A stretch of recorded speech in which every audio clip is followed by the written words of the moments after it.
Le plat de résistance de ce matin parlera donc de l'accompagnement que nous pouvons donc offrir aux élèves et aux étudiants, aux apprenants tout simplement qui ont connu un échec cette année. Et pour en parler, Précieuse Akwehonou, nous avons deux invités sur le plateau. Deux invités à ma gauche, M. Toussaint Sagbo Fanou, il est psychopédagogue. Et puis en face de lui, M. Fulgence Awangonou, coach parental. Chers invités, bonjour et bienvenue dans votre émission. Bonjour et merci à vous. Alors, professeur, nous allons commencer par vous. Vous qui avez été enseignant, je rappelle que vous êtes enseignant à la retraite. Comment est-ce que l'enfant, l'apprenant, vit l'échec scolaire? Ben, merci, c'est vraiment d'actualité ce que vous dites. L'échec scolaire pour un apprenant qui n'a pas beaucoup d'expérience, c'est presque un drame. Parfois. Il faut être un apprenant un peu inconscient pour ne pas souffrir de l'échec. Mais en réalité, l'échec n'est que l'ajournement d'un succès qui est reprogrammé pour une autre fois. Il faut d'abord penser à l'échec comme cela pour éviter d'en faire un drame ou bien la fin du monde, la fin en soi. Il revient donc aux parents et à toute la société de faire comprendre à l'apprenant qu'un échec n'est pas un drame. La vie est faite de piles et de faces. Une monnaie n'a que deux faces. Ou bien vous échouez, ou bien vous réussissez. Mais il n'est pas dit qu'une fois qu'on a échoué, cette fois-ci, c'est fini, on ne réussira plus jamais. Non, ce n'est pas vrai. Il faut que chaque apprenant comprenne que l'échec maintenant l'amène à rebondir sur ses pieds pour mieux sauter la prochaine fois afin d'assurer le succès. Et puis, quand on est spiritualiste, on dit souvent que c'est l'heure de Dieu qui est la meilleure. Qui est la meilleure. Voilà. Donc peut-être que son heure, celui qui a échoué aujourd'hui, la meilleure heure reste à venir pour lui, pour parler spirituellement. D'accord. L'échec scolaire est une réussite reportée, disent certains. Vous êtes probablement de cet avis. Et vous, je vais vous poser la même question, M. Fulgence Awangonou. Êtes-vous d'accord avec cela? Oui, vous savez, l'enfant qui a échoué aujourd'hui va réussir demain. Et parce qu'il est possible qu'il réussisse demain et qu'il peut et qu'il a toutes les potentialités, l'échec, c'est un succès reporté. C'est un succès reporté, mais ce n'est pas un slogan. Ah oui, il faut passer à l'action. J'allais justement poser la question. Est-ce que ce n'est pas trop réducteur, je dirais même simpliste de dire c'est un succès reporté, bon, de toutes les façons, bon, on continue. Mais si les échecs s'accumulent, comment est-ce que l'enfant vit ça? Parce qu'il ne faut pas oublier, il y a certainement des candidats qui sont allés au bac déjà 2, 3, 4, 5 fois et qui n'ont pas réussi et qui sont dans le lot et qui ne vivent pas peut-être la même chose que celui qui vient d'échouer pour une première fois. Oui, vous savez, l'enfant qui échoue, c'est qu'il va retourner dans la même classe. S'il échoue 2 ou 3 fois, c'est que 3 fois encore, il va retourner dans la même classe, il va revoir les mêmes professeurs, il va se faire attraper par ses plus petits. Donc pour lui, c'est un scandale, ça pose un véritable problème. Mais ce qui pose encore de problème, c'est la perception que son entourage a plus de l'échec. Parce que nous parlons quand même des enfants, des gens qu'on peut encore motiver, des gens à qui on peut donner la capacité de rêver, d'avoir l'espoir. Mais lorsque l'entourage s'y met et lui demande que l'échec est une fin en soi, là, bonjour, les dégâts. C'est pour cela que certes, l'enfant peut échouer, mais il est important pour les parents surtout d'être de véritables motivateurs pour leurs enfants. De par leur expérience, il ne faut pas que les parents ajoutent déjà à ce que l'enfant vit et qu'ils démontrent à leur enfant que c'est possible si seulement si il arrivait à mettre ses pas dans les pas du succès. Donc c'est possible et réalisable. Ok. Alors pour ça, tous ces Fanou Sagbo, moi j'ai envie de vous poser cette question. Il y a des parents qui, face à l'échec des enfants, les traitent de tous les noms d'oiseaux. Toi, tu viens de me paître toute une année, moi je me réveille tôt le matin, je fais à manger, je t'accompagne à l'école. On charge l'enfant. Alors que nous parlons d'accompagnement, est-ce que ce type de condamnation n'est pas préjudiciable à l'enfant qui a échoué? Vous faites très bien de mettre le doigt sur cette plaie-là. J'appelle ça plaie parce que beaucoup de parents continuent de le faire malgré tous les conseils que nous donnons. Lorsque vous dites à un enfant, regardez-moi cet imbécile-là, tu as passé toute une année scolaire et puis moi j'ai dépensé. Tu penses que l'argent, je le cueille quelque part? Mais quel est votre devoir de parent? vous avez le devoir en tant que parent d'aider cet enfant à réussir son cursus scolaire. Et parmi les aides que vous lui apportez pour réussir, il y a l'accompagnement psychologique, il y a l'apport. Vous savez, ça rappelle quand même quelqu'un qui pleurait après un accident. Il a eu un accident, il a eu un tonneau, le véhicule est cabossé complètement. Un vieux arrive là et dit, mon cher ami, ça va? Il dit oui, mais il pleurait. Et le vieux lui a dit, mais qu'est-ce qui t'arrive? Mais tu n'as rien perdu. Il dit, regardez l'état du véhicule. Et le vieux lui a dit, mais écoute, qui l'a acheté? C'est toi. Tant que tu vis, tu l'achèteras. Ouais. Alors, il faut que le parent puisse donner à l'enfant de comprendre que l'échec qu'il vient d'avoir n'est pas un crime. Mais attention, tu dois faire, il y a quelque part où tu as flanqué un peu, il faudrait que tu te remettes en selle pour rattraper, mais n'en fais pas un drame. Allez, passons à autre chose, parce que l'enfant est confronté à deux situations. Il a échoué, le regard des autres. Qu'est-ce qu'on va dire de lui alors que dans la même classe, d'autres ont réussi? Et le second problème, c'est que ses parents risquent de le sermonner. Alors, quand il est pris entre ces deux peurs, il faut bien que les parents jouent le rôle de conciliateur, de motivateur, d'atténuateur de son mal pour que l'enfant se ressaisisse. Sinon, s'il tombe dans le creux de toutes ces accusations, de toutes, je ne sais pas, ces calomnies, il risque de ne pas se relever très tôt. Et là, comme vous l'avez dit tout à l'heure, une fois, deux fois, trois fois, en fin de compte, il sera totalement démotivé. Donc voilà, mais il faudrait aussi remarquer que lorsque nous disons que l'échec est un succès reporté, nous ne sommes pas en train de dire aux élèves, aux candidats, bon, échouer, c'est pas grave. Chaque fois que vous allez échouer, ça veut dire que le succès est reporté. Non, non, mais c'est parce qu'on leur a dit, faites un effort.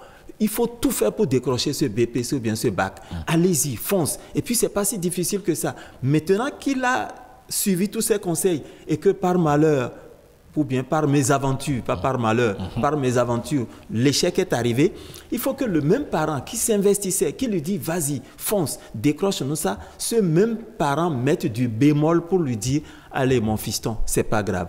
C'est pas encore grave. Tu vas reprendre l'année prochaine. Sois courageux. Voilà. D'accord. À Ouangornou, il y a des parents qui refusent même de donner le petit déjeuner à leurs enfants parce qu'ils ont échoué à l'examen. Pour vous, comment faire? Comment le parent doit réagir face à l'échec de son enfant? Merci à vous. Vous savez, lorsqu'un enfant échoue, c'est un message pour l'enfant et pour toute la famille. Parce que quand l'enfant réussit, mais c'est tout le monde qui est en joie. Oui. Mais pourquoi lorsqu'il y a échec, la responsabilité devient celle d'une seule personne? Attention, c'est quand même dans une certaine mesure une responsabilité partagée. Même l'enseignant aussi, dans une certaine mesure, doit se dire, peut-être qu'il y a quelque chose que j'aurais pu faire et l'enfant là va réussir. Donc, c'est une responsabilité partagée. Et ce que nous devons faire, nous avons dit tout à l'heure, l'échec est un succès reporté, mais ce n'est pas un slogan. Pour que le futur soit dans l'action de positivité, de succès, c'est notre action dans le présent qui le détermine. J'ai l'habitude de définir avec les enfants, au cours de coaching, que le futur, c'est notre action dans le présent. L'enfant qui a échoué, qu'est-ce qu'il fait maintenant pour réussir? C'est la question la plus importante. C'est extrêmement important. Qu'est-ce qu'il fait maintenant pour réussir? Il faut d'abord qu'il fasse le bilan. Vous savez, bientôt, il y aura les relevés. Et il prend le relevé qu'il doit faire le bilan. Parce que vous savez, dire que je vais réussir, c'est un objectif. Mais on ne peut pas fixer un objectif si on ne fait pas un bilan de ce qui s'est passé.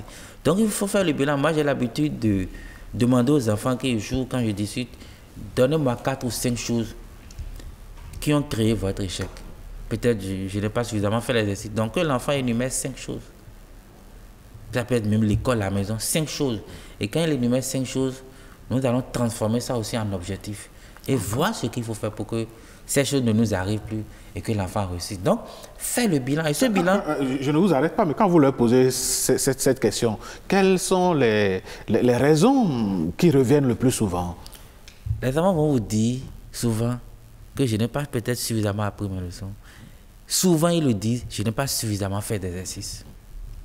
Ces deux réalités reviennent. Bon, vous allez poser peut-être d'autres. Il y en a même qui disent que bon, le professeur, peut-être qu'il n'a pas été régulier ou bien je n'ai pas. Mais ces deux réalités reviennent. La majorité assume qu'ils auraient pu faire assez d'exercices, qu'ils allaient réussir.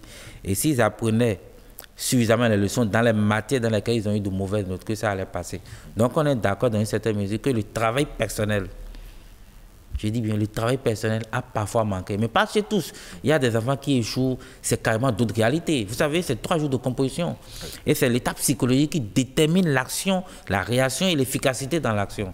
Mais en majorité, ce sont des enfants qui ont manqué d'efforts personnels parfois. Ce sont des enfants où l'environnement familial n'était pas suffisamment propice. Moi, j'ai connu un enfant avec qui je fais actuellement un cours de coaching. Peut-être que moi, si je me suis retrouvé dans cet environnement familial, j'allais peut-être échouer aussi. Parce que, vous savez, quand l'enfant va prendre ses cours à l'école, il viendra les apprendre à la maison. Mais quand l'environnement familial est hostile, parce que c'est du bruit, soit c'est une monoparentalité mal gérée, ou bien papa et maman ne s'entendent jamais. Si même le coach s'y mettait dedans, peut-être qu'il allait échouer brillamment. Donc il faut quand même... J'adore bien cette formule. Donc il faut une communication entre les parents et leurs enfants. Entre les enfants, il faut écouter l'enfant. Et quand je dis même faire ce bilan, les parents aussi doivent faire le bilan. L'enfant va dire 5 ou 4 choses ou 3 choses, mais les parents doivent se dire peut-être j'aurais pu faire ci. Donc tout le monde doit pouvoir se dire mais je me demande qu'est-ce que je dois faire la prochaine fois pour que l'enfant puisse réussir. C'est une responsabilité partagée. D'accord. Alors, professeur Toussaint Sakoufano, dites-nous, maintenant nous sommes en vacances. Les premières heures, les premiers jours de l'échec sont peut-être passés, mais au fond, le candidat qui a échoué continue de ruminer. Comment est-ce qu'il va mettre les vacances à profit pour continuer de gérer cet échec-là, mais en préparant déjà l'année qui suit? Je voudrais, avant d'aller là, vous dire une petite confidence. Si moi, mon enfant échoue au BPC ou au bac, quand je vais lui poser les questions pour savoir ce qui l'a amené à échouer, les réponses qu'il me donnera ne seront pas les mêmes que les réponses qu'il donnerait à Précieuse. S'il a vraiment confiance en elle, il sait qu'il peut se confier en elle, il va lui dire des choses qu'il n'osera pas me dire moi. Qu'est-ce que vous voulez faire ressortir par là? Oui, je veux dire par là que les raisons pour savoir, comme l'a dit mon frère, il faut que le parent se remette totalement en cause. Et que lui-même cherche, même si l'enfant dit « non, c'est parce que je n'ai pas révisé », qu'il se dise « est-ce que quelque part, moi aussi, je n'ai pas été responsable ?» Le fait de faire trop de pression sur lui, le fait qu'il soit obligé de faire trop de travaux de ménage, tout ça là, on se pose ces questions intérieurement pour voir comment réduire après. Parce qu'il ne me dira pas « papa, chaque fois quand vous me réveillez, moi j'ai mon cœur qui bat ». Il aura peur de la répression peut-être, mais il peut dire ça à une sœur, à une tante, à une cousine. Donc c'est pour dire que les réponses sont variées selon les gens qui posent les questions. Maintenant, par rapport à la question que vous venez de poser, lorsque les conditions psychologiques de préparation sont remplies à la maison, le candidat qui a échoué a réglé un problème de peur, de panique même. Il est mis en confiance à la maison.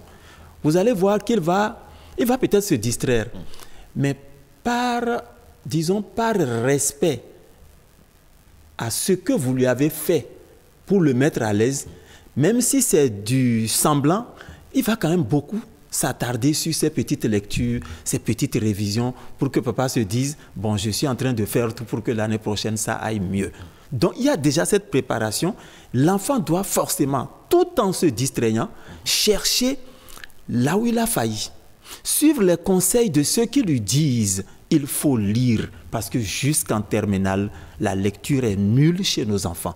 Quand on prend les candidats du Bénin en général, les élèves du Bénin en général, il faut leur donner un conseil numéro 1, c'est lisez, lisez. Le temps que vous passez à tricoter le portable, c'est du temps perdu. Oui, mais professeur, est-ce que c'est à 100% leur faute si les parents eux-mêmes achètent le premier des cadeaux que les parents achètent aujourd'hui, c'est soit une tablette pour passer les vacances, c'est soit un téléphone portable pour passer les vacances. Quand c'est comme ça, est-ce que les enfants sont à incriminer sur toute la ligne s'ils ont un niveau qui baisse en matière de lecture? Il faut que le parent mette des garde-fous.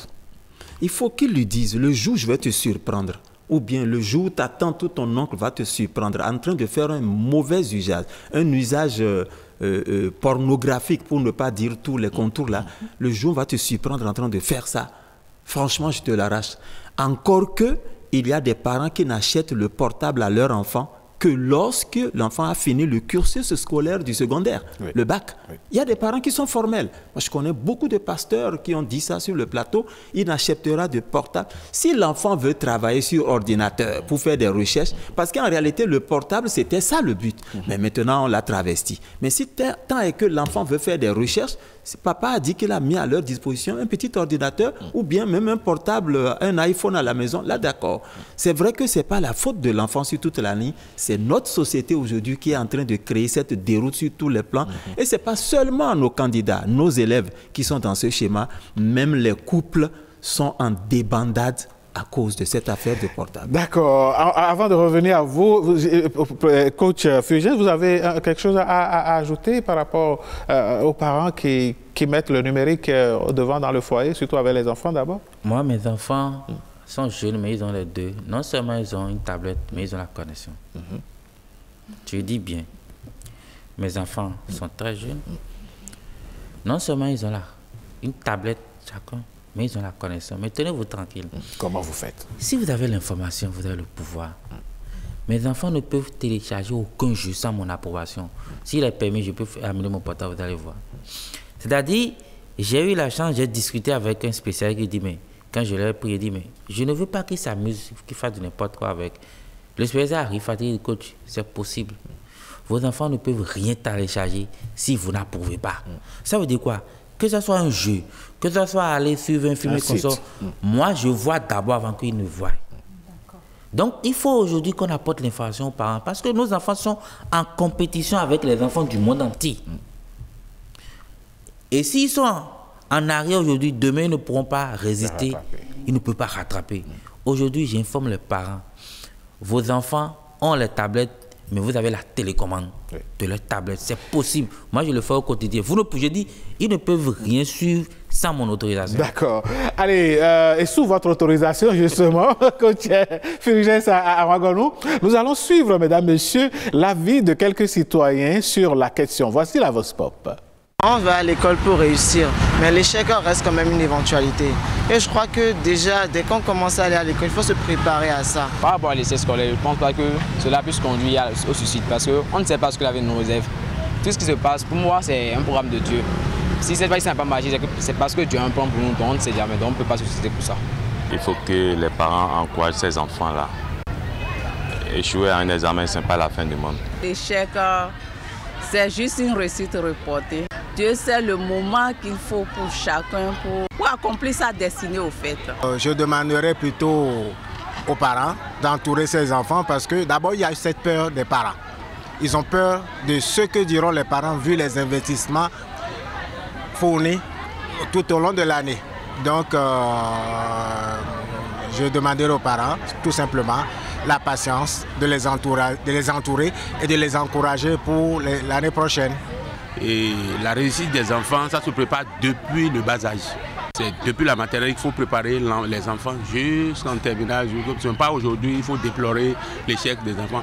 Un enfant qui s'est quand même qui a quand même fait le meilleur de lui-même, mais qui n'a pas pu avoir le résultat qu'on attendait, n'est pas forcément un fainéant, n'est pas forcément un raté. Au lieu de donner des frustrations aux enfants, de leur dire qu'ils ne savent rien faire, qu'ils sont des fainéants, il faut au contraire les motiver et leur mettre des moyens à disposition. Même s'ils ont échoué à leur examen, je les invite à continuer et à apprendre les leçons régulièrement afin de pouvoir réussir la prochaine fois. Et oui, voilà donc l'avis de quelques citoyens. Coach Arangonou, j'ai bien envie d'avoir votre impression sur ce que vous venez de suivre. Non, la majorité de ceux qui ont parlé ont montré que l'échec n'est pas une fin en soi. C'est la décision que nous prenons le lendemain, mais à quelques heures après l'échec, c'est ça qui détermine la suite. Donc, qu'ils se mettent en action, je pense qu'ils vont finir par réussir. Parfois, c'est un problème d'orientation, on oublie aussi.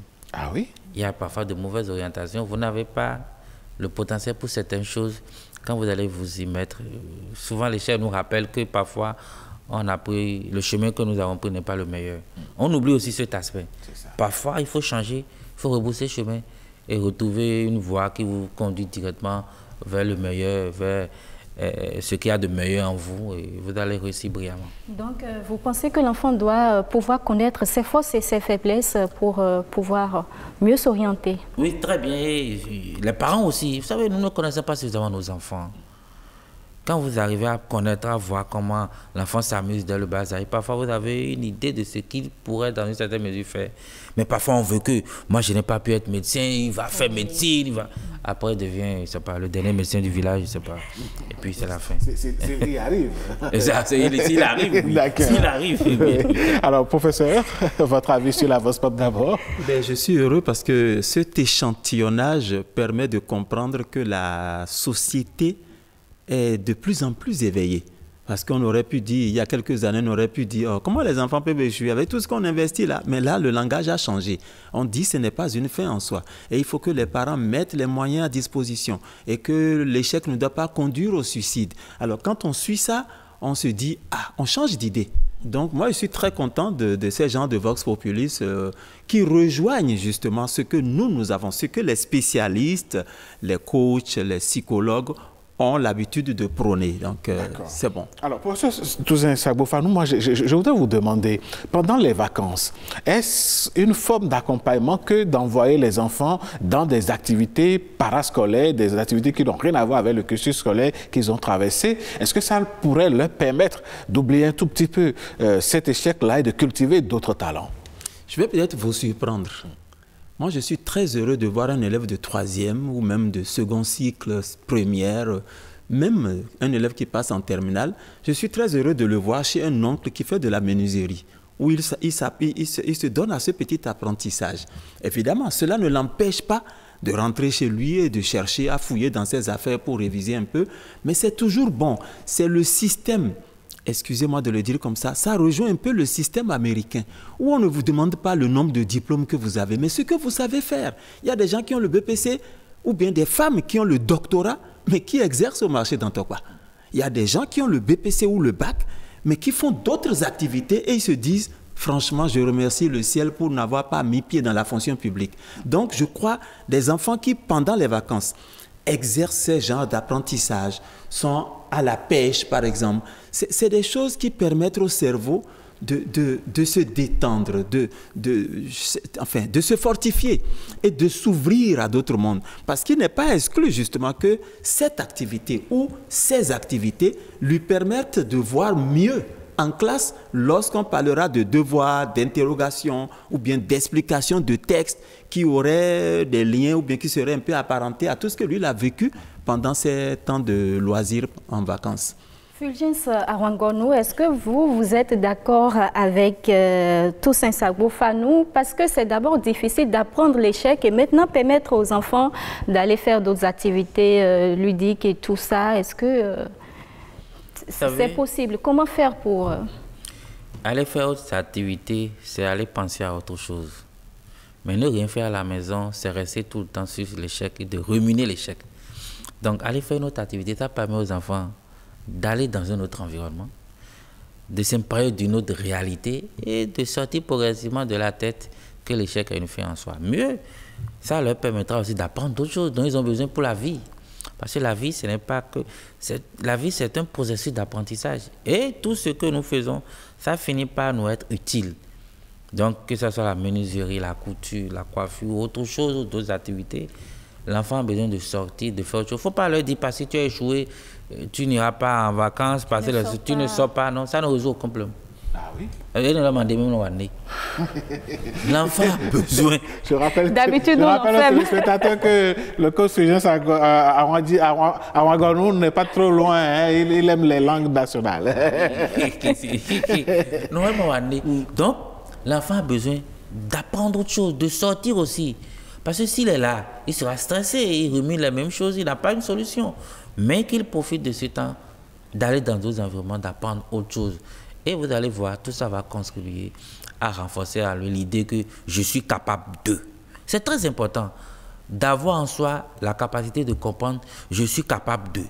L'enfant va en menuiserie, il fait autre chose, il va en coiffure, il réalise. On dit waouh, mais tu fais bien. Donc il se dit, donc moi-même je suis capable de.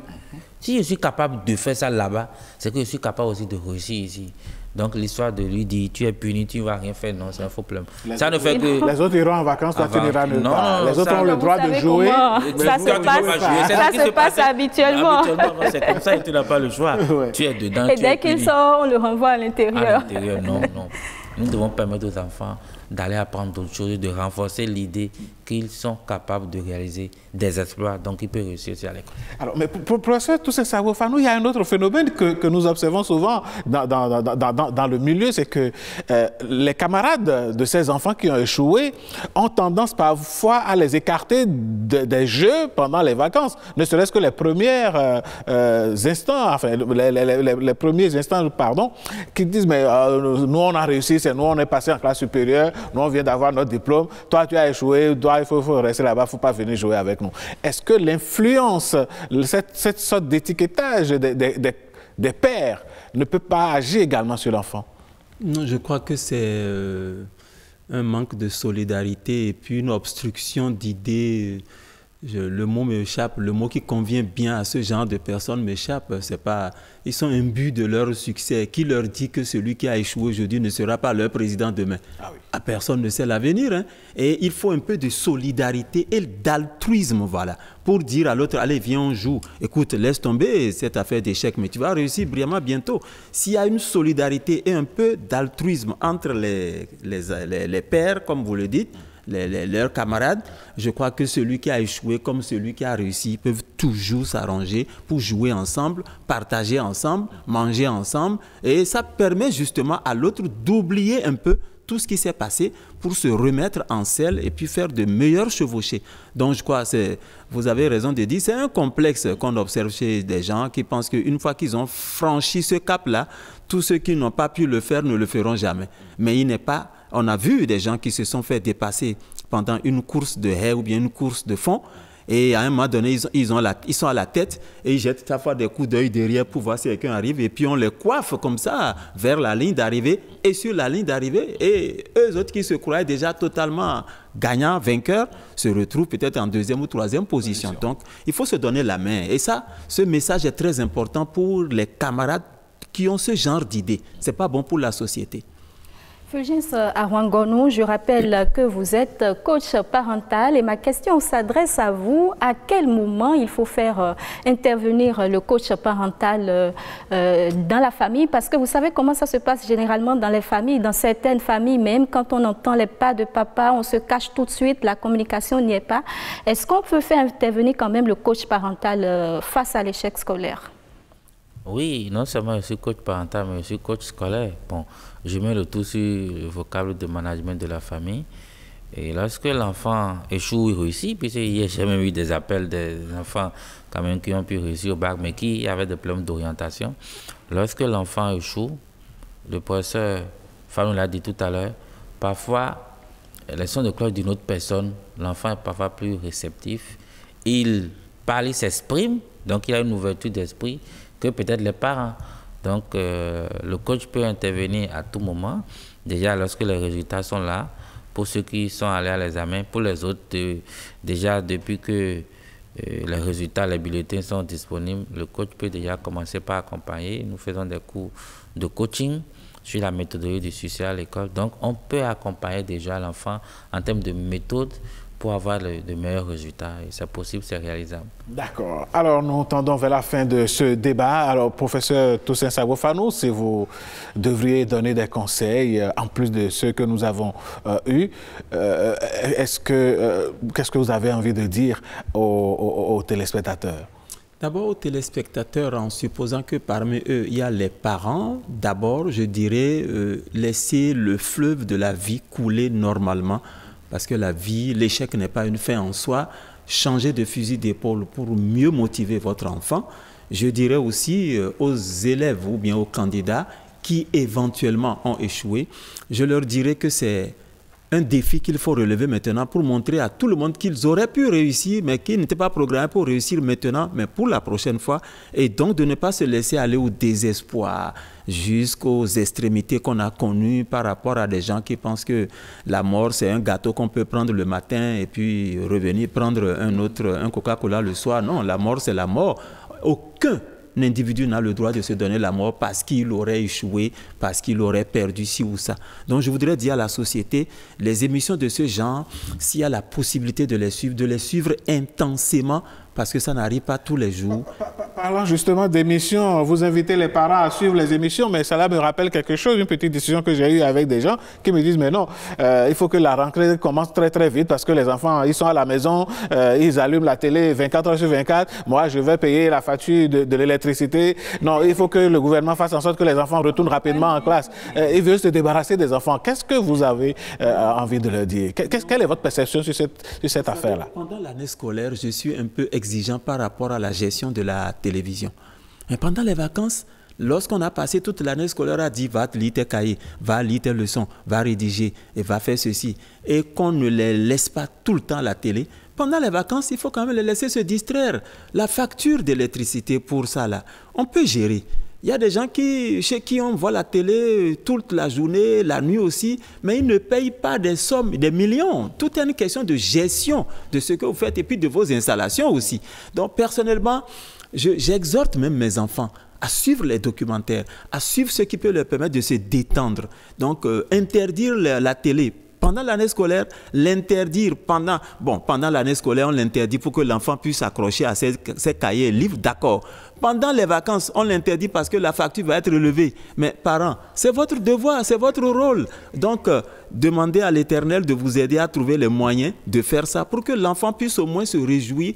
Et puis, la télé n'est pas que télé. La télé, c'est un autre enseignant à la maison. Ça dépend évidemment des programmes. Si vous suivez tout le temps, danse, dobraba, là, c'est autre chose. Mais il y a des documentaires qui sont extraordinaires. Il y a des programmes éducatifs. Il y a des programmes très éducatifs. Et ce que nous disons ici maintenant, si un parent s'assoit et qu'il capte l'ORTB, il voit cela, il doit courir vers ses enfants. Venez, vous qui vous amusez là-bas, venez suivre ça.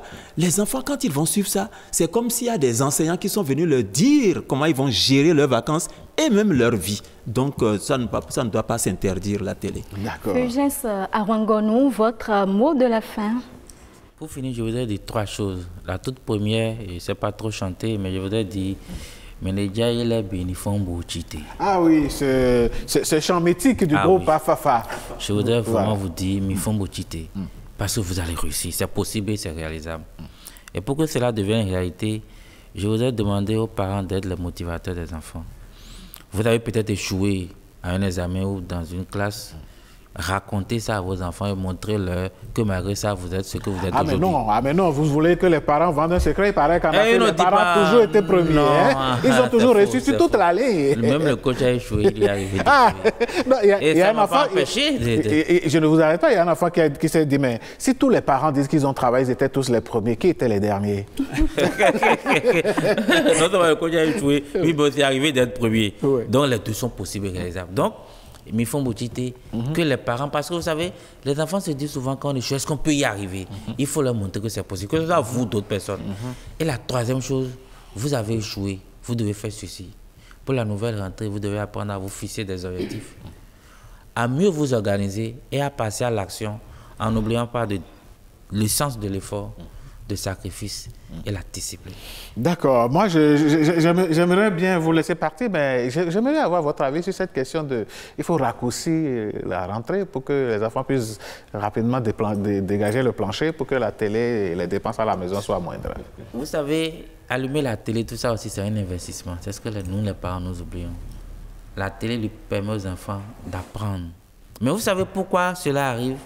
Là, je regarde vraiment les décideurs, nos responsables, le président de la République pour lui dire, le coach fait partie de ceux qui pensent que désormais, quand nos enfants prennent les vacances, il faut que les parents aussi aillent en congé. Et si vous voulez prendre votre congé en dehors du mois de juin, de mai, qu'on ne vous donne que 2 semaines.